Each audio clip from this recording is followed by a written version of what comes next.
guys ay 35 grams na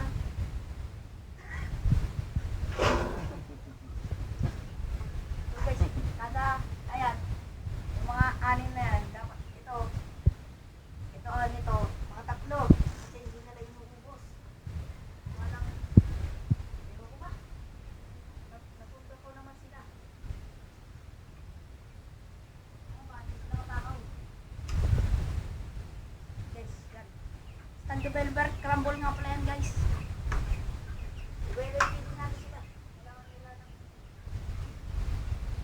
Guys, i-wait din natin sila. Last video, masyado madami kaya kasi na lang ngayon. Pwede na yan guys. Pwede lang guys. Guys, last video, ang dami kasi. Nagka-problema. Ubus ang patoka sa tubig guys. Tapon. Guys. Buksan natin guys. Hindi natin mahal ng mga guys.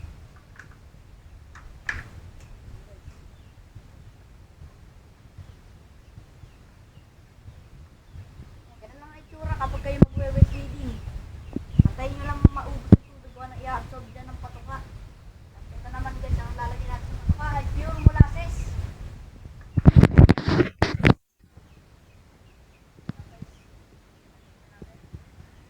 Okay na, sobrang isa kulang.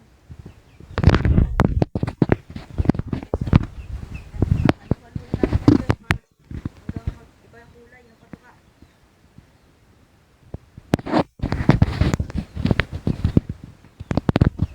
Ang tagal guys.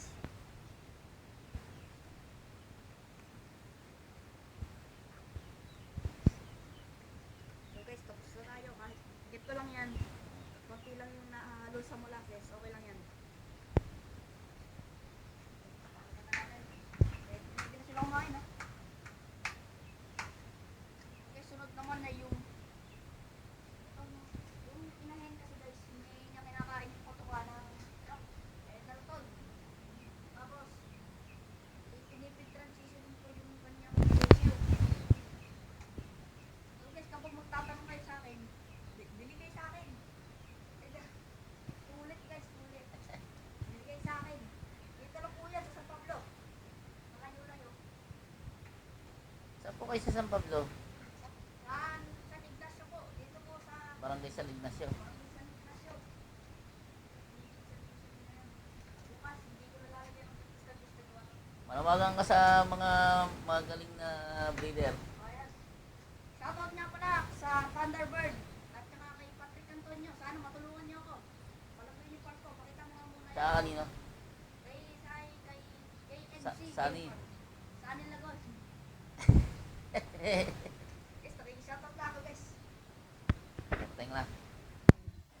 So guys, papakita ko muna sa inyong mga manok habang ako dito sa sandok. Sige. Ito na oh, gaganda ng mga inahin. Oo. Pwede na itong babahan. Ito nga pala ang inahin ko.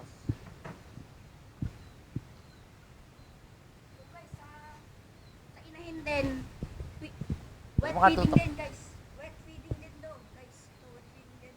Antayin nyo lang yan guys, ka-absorb yan. Yeah. I-absorb yan guys. Bibigyan din natin ng pula. Ang dami nitong minerals. Yan, mga iba-ibang gamot. Ay, purong-puro na asukal. Puro. Yes. Kadikit. Hindi ko tumakas. Dapat ganito itsura.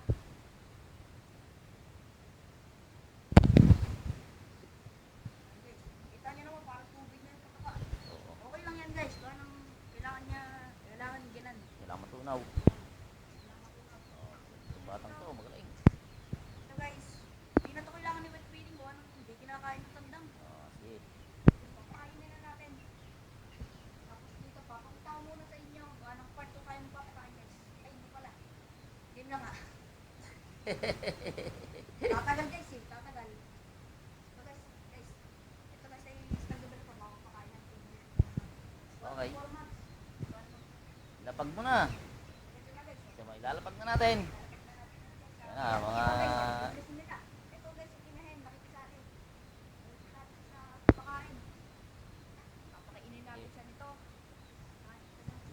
Huwag kayo magtaka kahit bakit isa yun.